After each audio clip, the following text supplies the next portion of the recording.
ছোট বাচ্চাদের রোজা রাখা শরিয়তের হুকুম নয়, কিন্তু যদিও একটা কেউ রাখে, অনেক ছেলেরা দেখা যায় 8 বছর বয়স হয়ে যাওয়ার পরে, 7 বছর হয়ে যাওয়ার পরে 27-এর রোজাটা একটু রাখে, সারাদিন পর সন্ধ্যের বেলার মুখটাকে দেখার মতো লাগে, একদম এইটুখানি হয়ে গেছে, পানি খাবি, কথা বুঝে আসছে? ওকে খাওয়াতে গেলেও খাবে না, শখ।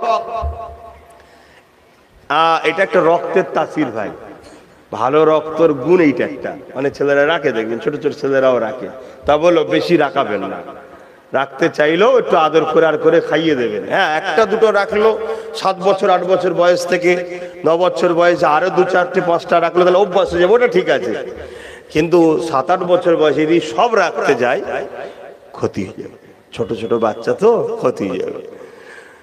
তবে আজকাল যা সময় এসে গেছে, সবার কিছু হয়নি এখন, আর সব পাকা রু, এ রু তো কাঁচা রু নয়, আজকে তো তৈরি নয়, সেই পৃথিবীর শুরু থেকে সব তৈরি হয়েছে, এসেছে এখন তৈরিতে একসাথে, সব রু পেকে গেছে। দেখছেন না, ছোট্ট ছোট্ট ছেলে মোবাইল বইতে পারছেন, ওর থেকে ভারী, এই নিয়ে ঘুরছে। হ্যাঁ, তো ভাইরা আমার, এই রোজা রাখবেন। রোজাদারদের জন্য তাহলে দুটো খুশি, একটা হলো ইফতার করা, আর একটা হলো ইফতার করা মানে ইফতারকে যখন সামনে নিয়ে বসে, দেখুন ঘাটছে, খাইনি, পেটের খিদে, হ্যাঁ, শুধু আজানের অপেক্ষায় আছে। আজান দিলে বিসমিল্লাহ বলে আল্লাহর নাম নিয়ে, আল্লাহুম্মা সামতু লাকা ওয়া তাআক্কালতু রিজকিকা ওয়া আফতারতু বিরহমাতিকা ইয়া আরহামার রাহিমিন, আল্লাহ নাম নিয়ে শুরু করে দেয়। শুরু করলে ইফতার, তবে মনে রাখবেন হালাল পয়সায় ইফতার করতে হবে। আবার আজকাল তো সব রোজার কি ইফতার, কি ইফতার পার্টি বেরিয়েছে, পার্টি, ওখানে যাওয়া চলবে না, হারাম, ওটা একদম, ওটা ইসলামকে মিটাবার প্ল্যান, শয়তানদের কাজ ওটা। যারা ইফতার পার্টি করে ওগুলো সব শয়তান। শুনছেন না? এই কথা শুনছেন তো নাকি? ইফতার মাহফিল করতে পারেন, ইফতার মাহফিল করতে পারেন, ইফতার পার্টি নয়। ইফতার পার্টি যারা করে ওগুলো হলো শয়তানের চালা। আমার রোজাকে নিয়ে ওরা খেলা করে, নাটক করে, হারাম পয়সায় ইফতার দেয়। বেরোজাদার গুলো বসে বসে গপ গপ করে খায়, হারাম খোর গুলো, দেখেছেন না? ওতে যাওয়া হারাম, চলবে না। ইফতার মাহফিল করতে পারেন, ইফতার মাহফিলে আলেমরা থাকে, ইমামরা থাকে, আল্লাহর ওলিরা থাকে, রোজাদাররা থাকে, সেখানে ওয়াজ হয়, কোরআনের কথা হয়, রোজার আলোচনা, ইফতারের আলোচনা হয়, লাস্টে দোয়া হয়, কোরআন নিয়ে হয়, ঠিক না বেঠি? সেখানে যাবেন, একসাথে বসে সবাই খাবেন, খুশির কথা, তো আনন্দের কথা। কথা বুঝে আসছে? আজকাল অনেক রকম চক্রান্ত চলছে, হালাল পয়সা। আমি তো রোজার মাসে কোনো জায়গায় যেতে চাই না, যদিও বা কিছু কিছু জায়গায়, এই ফুরফুরা শরীফ আহলে সুন্নাত ওয়াল জামাত বলে একটা আমি দল করি, জানেন তো? এটা আমার সংগঠন, এটা রাজনীতির দল না, এটা ধর্মীয় সংগঠন, ফুরফুরা শরীফ আহলে সুন্নাত ওয়াল জামাত। এই সংগঠনের অনেক ছেলে আছে, অনেক ইউনিট আছে, তারা খুব চাপাচাপি করে। আমি বলে দিই, ভাই ইফতার কিন্তু তোদের পয়সা খাবো না। এবার তারা অনেকে কষ্ট পায়, হুজুর আমার মেন, আমি জানি তোর ভালো টাকা, আমি তোকে হারামের টাকা বলছি, কিন্তু সাবধান, সতর্ক, সারা দিন কষ্ট করে আল্লাহর খুশিতে রোজা রাখবো আর পরের পয়সা ইফতার করবো, ও না হবে। তাদের চিনি গুলে শুধু শরবত খাবো, তাও ভালো, নিজের পয়সায় খাবো। তোমরাও এটা করো আমার ভাইরা। আমি কাউকে সন্দেহ করতে বলছি না, কাউকে সন্দেহ করতে, ভাই তোরও পয়সা হালাল, কিন্তু আমি রোজা রেখেছি আমার আল্লাহর জন্য, আমার আল্লাহ খুশি হয়ে আমাকে শুধু শরবত খাওয়াচ্ছে, আমি তাতেই খুশি। আমার আল্লাহ যতটুকু খাওয়াচ্ছে তাতে আমি খুশি, ঠিক না বেটি? আমার আল্লাহ আমাকে ফল খাওয়াইনে, আমার আল্লাহ আমাকে বেদানা কলা খাওয়াইনে, নানা রকম মুসাম্মি বেদানা টেদানা দেয়নি, তা আমার আল্লাহ আমাকে না খাওয়াতে খুশি যদি হয়, আমি তাতেই খুশি। কারণ এটা তো আমার নয়, এটা তো আমার আল্লাহ, তিনি তো সৃষ্টি করেছে। আমার আল্লাহ যতটুকু দিয়েছে আমার হালাল পয়সাতে, আমি অতটুকুতে ইফতার করব। কি ভাই, রাজি তো নাকি? এটা মনে রাখবেন, কেন অনেক রকম চক্রান্ত ছয়। তবে এই বছর আমি দাওয়াত দেবো, কথা বুঝে আসছে? কিছু কিছু জায়গায় সবাই যারা সংগঠনের ছেলেরা আলোচনা হবে বলে রমজানের মাসে দাওয়াত দেবো, হুজুরের পয়সাটা একটু খাস বাবা, চিন্তা নেই, আমার বুক ফাটানো, গলা ফাটানো, চিল্লানো পয়সা বাপ, কথা একদম আমি সিকিউরিটি দিচ্ছি। আমার ওপর একটু বিশ্বাস রাখতে হবে নাকি? না ওটাও বাদ, একটু বিশ্বাস আছে তো নাকি? এটুকু তো বিশ্বাস রাখো, কারণ নবী বলেছেন আমার কুরাইশ বংশের বাচ্চাদের ঝান্ডা তলায় তোমাদের দাঁড়াতে হবে। জোরে বলুন সুবহানাল্লাহ। তা আমাদের উপর একটু বিশ্বাস রাখতে হবে।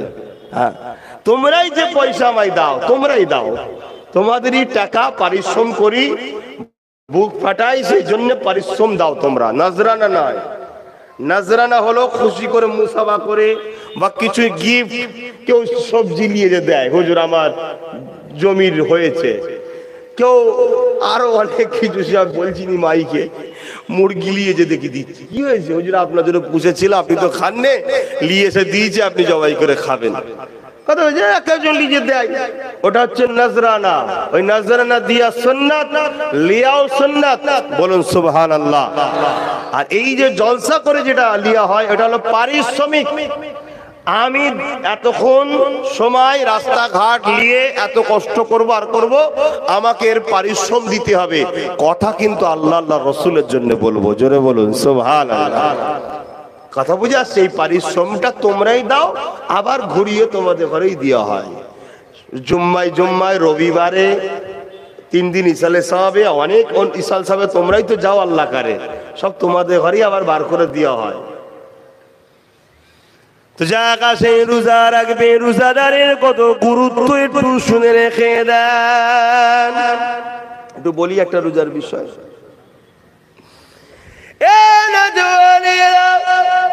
আমারা বোনেরা, রোজা মাসে রোজা রাখবেন। রোজা আল্লাহ পাকের খাস ইবাদত। ভাইরা শুনে রেখে দেন, ময়দানে মাশর কিয়ামতের দিনে, যেদিন মাথার এক বেদা ইখতিলাফ, এক হাত উপরে আল্লাহ সূর্যকে নামিয়ে দেবে, সেদিন সূর্যের 12 গুণ তাপটা বেড়ে যাবে, মাথার খেলুগুলো নাক দিয়ে গলে গলে ঝরে ঝরে পড়তে লাগবে। এ যুবকেরা, বোনেরা, আমারা বাপেরা শুনে রেখে দাও, এই কঠিন দিনেতে, যেদিন জমিনের উপরে মানুষ দাঁড়াতে পারবে না, যার উপরে যা জোর চলবে, জোর করে বুকের উপরে পা দিয়ে দাঁড়িয়ে যাবে, এই রকম একটা কঠিন দিনে আল্লাহ পাকের আরশে আজিমের উপরে একদল লোকেরা জান্নাতি খানা খেতে থাকবে। আল্লাহর ফেরেশতারা দেখে দেখে বলবে, ও রব্বি, আল্লাহ পাকেরা কারা, যাদেরকে আপনি কঠিন মুসিবতের দিনে সবাই নাফসি নাফসি করে, তাদেরকে আপনি নিশ্চিন্তায় বসিয়ে বসিয়ে জান্নাতি খানা খাওয়াতে লেগেছে। আমার আল্লাহ পাক বলতে লাগবে, এ আমার ফেরেশতারে, দুনিয়ার জমিনে যারা ঈমান এনেছিল আমার উপরে, আমার হাবিবের উপরে, সব থেকে বেশি আমাকে, আমার হাবিবকে ভালোবাসতো, আর দুনিয়ার জমিনে আমার খুশির জন্য রোজা রেখেছিল, বাজারে গিয়েছিল, অনেকে খেয়েছিল, ইরা খাইনে, ঘরে খাবার ছিল, অনেকে খেয়েছিল, ইরা খাইনে। এরা যদি খেত কেউ বকতে পারত না, এরা যদি কেউ কেউ মারতে পারত না, এরা যদি কেউ কেউ আঘাত করতে পারত না। এ আমার ফেরেশতারে, আমার খুশির জন্য এরা দুনিয়ার জমিনে এরা রোজা রেখেছিল, রোজাকে সম্মান করেছিল। আমি আল্লাহ আজকের কঠিন বিচারের দিনেতে এদেরকে আমার জান্নাতের খানা খাওয়া।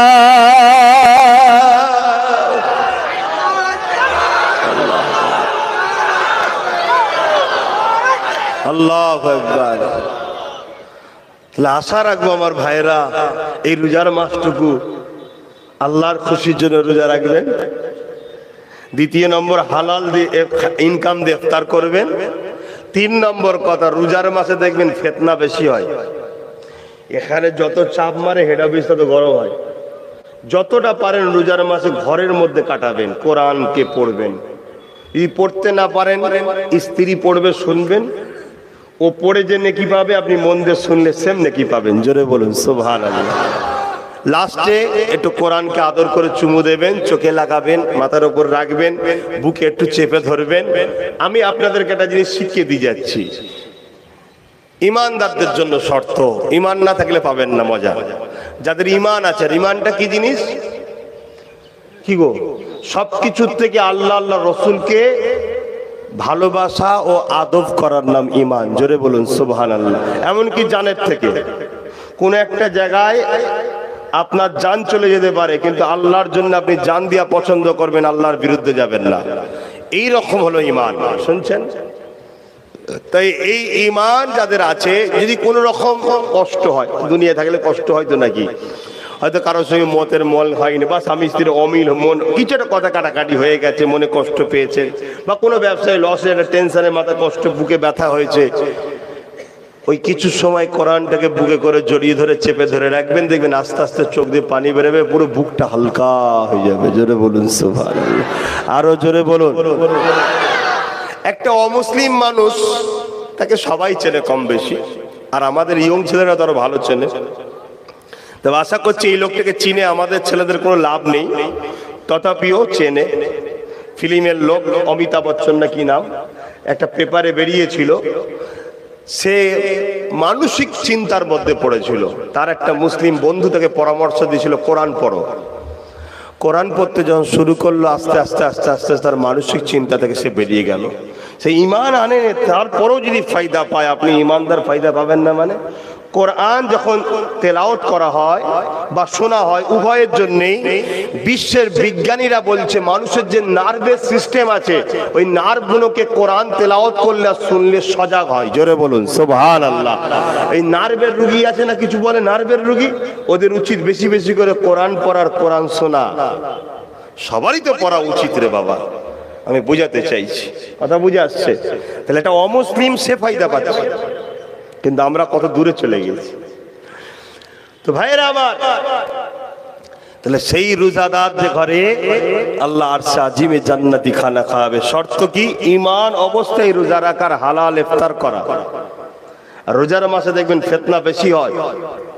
আর এই একটা মাস আমাদের সঙ্গে আর আরব দুনিয়ার সঙ্গে পার্থক্য কি শুনুন। আরব দুনিয়া 1 মাস দান করে আর 11 মাস ইনকাম করে, আর আমাদের এলাকায় 11 মাস তো দান করেই না, করে না, চুরি করে, আর রোজার মাস এলে ডাকাতি করে। 100 টাকার ফলকে 200 টাকায় বিক্রি করে। কি আবার রোজার মাস এলেই মনে হয় করোনা চলে আসবে, আল্লাহ ভালো জানে। ফলের দাম এমনিতে তখন আগুন হয়ে যাবে, খাবি কি, হাত দিবার উপায় নেই তখন, আর দেখে চলে যা।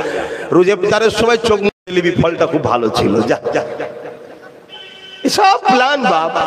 আন বললি তো আমি খারাপ হয়ে যাব, দরকার নেই বাবা, যা পারো করো। কথা বুঝে আসছে? যা পারো করো না বাবা, আমাকে বলে কিচ্ছু লাভ নেই। কি কে কি হয়েছে? সবে বেড়াতে তা আমি কি করে বলবো? সবে বেড়াতে পার্টি হচ্ছে কি না হচ্ছে তোমরা জানো, আমি কি করে জানবো? আমি জানি? আর না আমার কথা মানে মুসলমান, মানে না।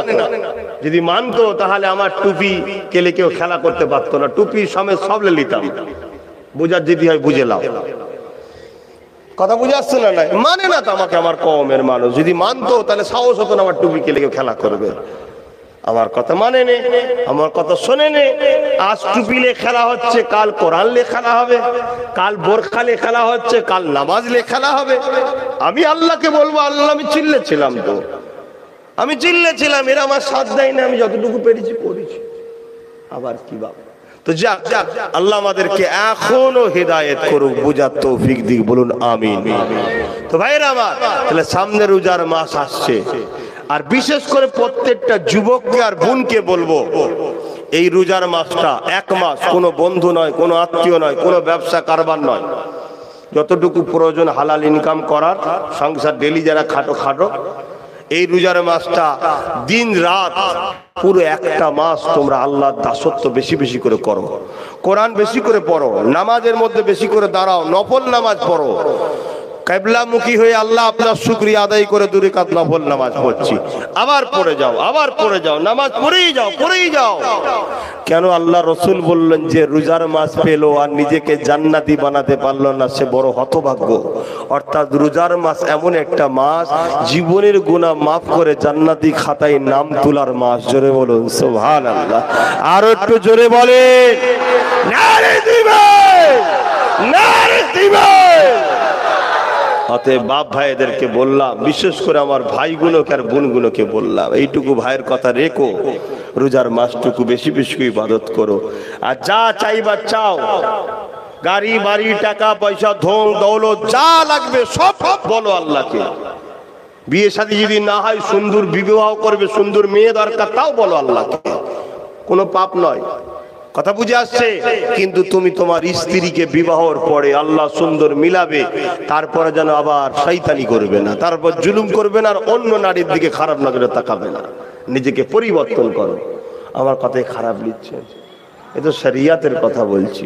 কথা বুঝে আসছে?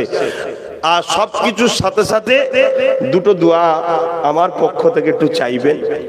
একটা হলো আল্লাহ যেন আমাকে ইজ্জতের সঙ্গে যতদিন বাঁচিয়ে রাখবে আপনাদের ঘরে নিয়ে দুনিয়া আখেরাতে একসাথে যেন থাকতে পারি, আর আল্লাহ যেন আমাকে নলেজ সিঁড়িটা করার তৌফিক দেন। বলুন আল্লাহুম্মা আমিন। মনে থাকবে? মনে থাকবে রোজার মাসে? আর একটা দোয়া, সেটা আমার ছোট ভাইয়ের জন্য। অনেক ছুটোছুটি করছে, একটা মানুষ, তোমরা দিয়েছো একটা, কি করব বলো? এই একটা নিয়ে যতটুকু পাচ্ছি করছি। তোমরা যদি 10-12টা দিতে তাহলে গিয়ে ডাইরেক্ট টুপি খুলে নিত। একটা কি করবে, কত জায়গায় যাবে? তো এই একটা দিয়েছে আল্লাহ যেন এই এক থেকে একদিন এমন একটা জায়গায় বসায় সর্বধর্মের মানুষের সমস্যা সমাধান করার ক্ষমতা যেন আল্লাহ ওর হাতে দেয়। বলুন আল্লাহুম্মা আমিন। এই দুটো দোয়া, একটা আমার পক্ষ থেকে, একটা আমার ছোট ভাইয়ের পক্ষ থেকে, করবেন তো? আমার উপরে ভালোবাসা আছে তো? একটু হাত তুলে দেখান না। আলহামদুলিল্লাহ। হাত না ভাই। আর আমার ছোট ভাইয়ের উপরে রাগ নাকি? ওকেও ভালোবাসেন তো নাকি? হ্যাঁ, মনে রাখবেন, এরপরেও যদি আপনার নীতি যদি মনে হয় আমি অন্য কাউকে ভালো লাগে, সাপোর্ট করি, করুন, কিন্তু খবরদার ওকে ছেড়ে দেবেন না। কেন হলো তোমার নবীর খানদানের ছেলে, ওদের পা ধরেই জান্নাত যেতে হবে। বা ও যতই মুফতি মাওলানা চিল্লাক, তুমি শুনে রেখে দাও আমার কথা। মিশকাত শরীফ বাবুল মিশকাত শরীফ আব্দুল্লাহ ইবনে ওমর থেকে রয়াত, এ আমার উম্মতেরা, আমি মুহাম্মদকে যারা মানো, নবী বলছে আমার খানদানের বাচ্চার ঝান্ডার তলায় দাঁড়াবি তোরা। জোরে বলুন সুবহানাল্লাহ। তো ভাইয়েরা আমার, তাই আমি ধর্মীয় বিষয়টা দেখছি, মসজিদ মাদ্রাসা জলসা মাহফিল নলেজ সিটি করা, এইসবগুলো আমি দেখছি। আর তোমাদেরকে বুঝিয়েছিলাম, যথেষ্ট তোমরা বুঝেছো। আল্লাহ পাক একটা ফল দিয়েছে, ও রাষ্ট্র সেবা, রাষ্ট্রবাসীর সেবাটা ও করছে। আমার দোয়া ওর উপরে আছে, ওর সাথে যারা থাকবে তাদের উপরেও দোয়া আছে। কিন্তু আমি জলসা মাহফিল, ধর্মীয় জলসা, মসজিদ মাদ্রাসা, 49টা মাদ্রাসা চালাই আমরা, সেগুলো দেখতে হবে তো ভাই। তারপরে নলেজ সিটিটা করছি, অত সময় দিতে হবে। তো আল্লাহ আমাদের সকলকে বুঝার তৌফিক দেন। বলুন আল্লাহুম্মা আমিন। আসুন একটু সালাম দেবো। ইয়া নবী সালাম